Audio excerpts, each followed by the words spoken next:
Hello everyone, my name is Aarti and you are watching HW News. It has been 5 days since the Lakhimpur Kheri incident. 8 persons died in the case, including 4 farmers who were mowed down by the speeding car of Union Minister Ajay Mishra's son.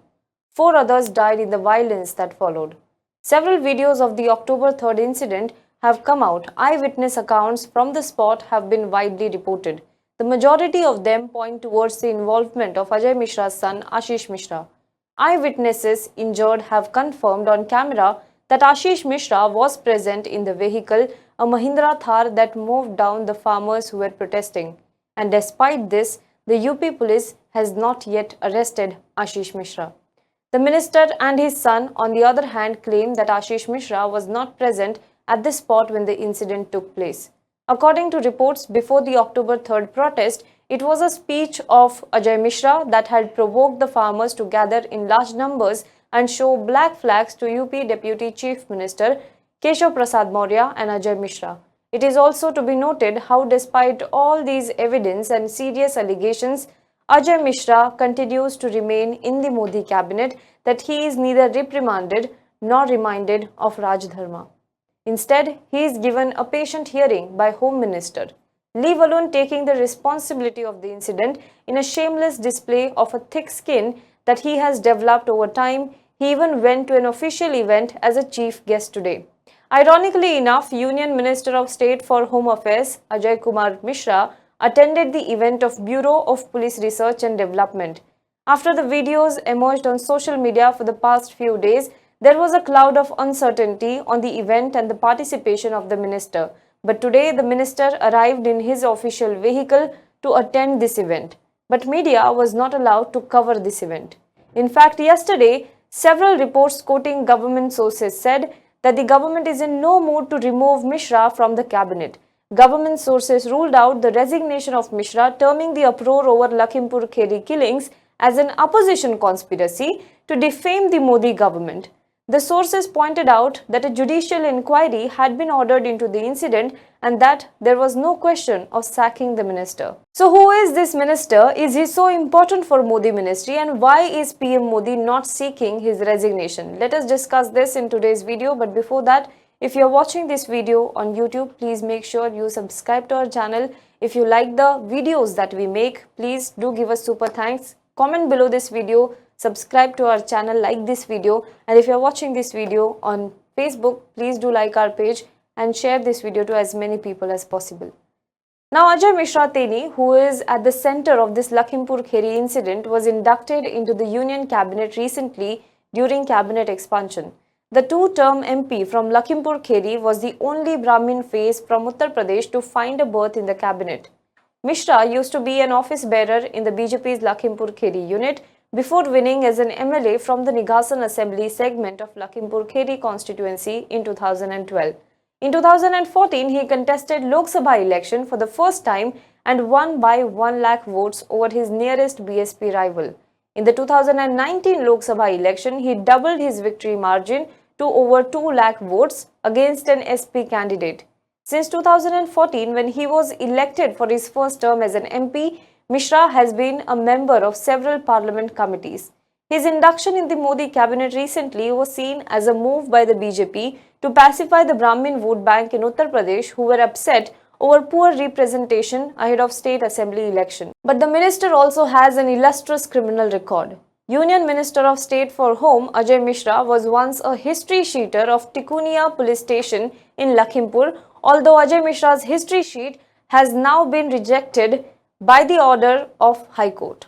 4 cases were registered against Union Minister of State for Home Ajay Mishra in all the incidents like murder, assault and threatening. Ajay Mishra's son Ashish Mishra, also known as Monu, has also been named in 2 cases. In fact, a viral video before the violence on October 3rd, Ajay Mishra is seen warning that farmers should know who he was before becoming MLA and MP.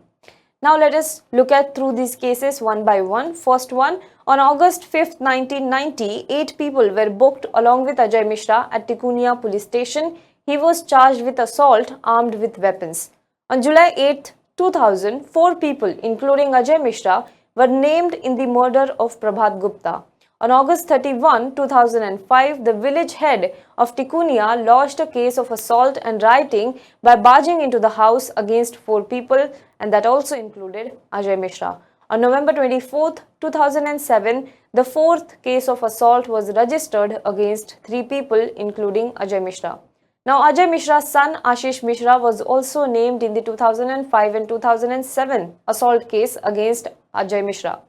Among the 4 serious cases filed against Ajay Mishra, the most serious case was of Prabhat Gupta murder case. Ajay Mishra was acquitted from the lower court in this murder case. It was a coincidence that on June 29, 2004, the trial judge acquitted Ajay Mishra in the murder case, and on June 30th, the judge retired. The family of Guptas then filed an appeal against this decision in Lucknow bench of the High Court, while Ajay Mishra is currently out on the bail from the High Court. From March 12, 2018, the High Court has also reserved its decision after hearing in this matter. On reserving the decision for the last 3 years, an appeal has been filed in the High Court double bench, which is to be heard in the month of October. After the Lakhimpur Kheri violence, another case has been registered against Union Minister Ajay Mishra's son Ashish Mishra. Today, on a petition calling for action in the killing of farmers in Uttar Pradesh's Lakhimpur Kheri, the Supreme Court also asked the state government to report by tomorrow how many have been arrested.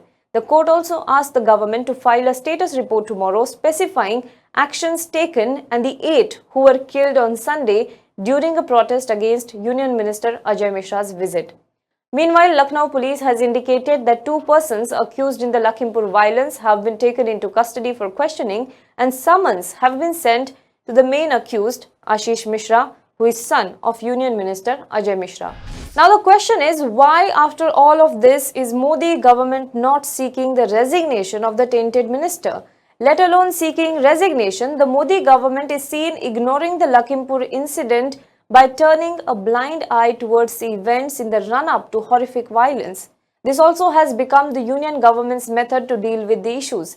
Either you call critics raising the issues anti-national, question their patriotism, or do not react to it. Be it CAA, farmers' protest, mishandling of second COVID wave, Pegasus, you will find that the government's response to these issues can be classified in the category that I mentioned above. And it all deals with the strongman image. If at all they seek the resignation of the minister, they might seem to be on the back foot. The strong perception would change, and probably that is why the government has been responding to these issues the way it has. But at a time when the government refuses to ensure accountability and also the responsibility, let me remind you of an incident involving one of the greatest leaders India had. In the August of 1956, there was a major railway accident in Mehboob Nagar in Andhra Pradesh, killing as many as 112 people. Taking moral responsibility for the accident, Lal Bahadur Shastri, the then railway minister, tendered his resignation to the then Prime Minister Jawaharlal Nehru. But Nehru persuaded Shastri to withdraw his resignation. A few months later, in November 1956, there was yet another railway accident in Ariyalur in Tamil Nadu. This tragedy resulted in 144 deaths. Shastri promptly submitted his resignation to the Prime Minister and pleaded for its early acceptance. This second resignation offered by Shastri attracted nationwide attention. In his resignation letter, Shastri wrote that it will be good for me and the government as a whole if I quietly quit the office I hold. When it appeared that Nehru seemed inclined to accept the resignation, 30 MPs appealed to Nehru not to let Shastri go. They were of the view that Shastri should be lauded for having offered to resign. His resignation should not be accepted as he was not personally responsible for these accidents. The mishap was on account of technical failure for which the Railways Board should take responsibility. The parliamentarians were clear that the bureaucracy should take the blame and not the political executive. However, Shastri did have his way and Nehru forwarded the resignation to the president for acceptance. This example, even today, is stated as a gold standard of politicians' ethical obligations. Will these ethical obligations be also followed by the current government and the governments in the future? One would hope so. Do let us know what you think about this in the comment box below. For more news and updates, you can log on to www.hwnews.in. Now, before I end this video, to continue the kind of journalism that we do, to continue asking tough questions to the government, to continue practicing the kind of journalism that we practice, we require your support. And how can you support us? By subscribing to us.